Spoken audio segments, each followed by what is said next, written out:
Hi guys, I'm Noara and today I have two solutions for you guys if your Lenovo Chromebook is not turning on. They're both key combinations. The both solutions I have for you guys are key combinations.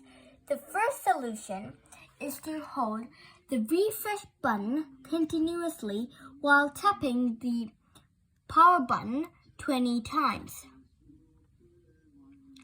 And if that solution doesn't work for you guys, the second solution I have is to press the escape button, the refresh button, and the power button at the same time, like that, for 10 seconds.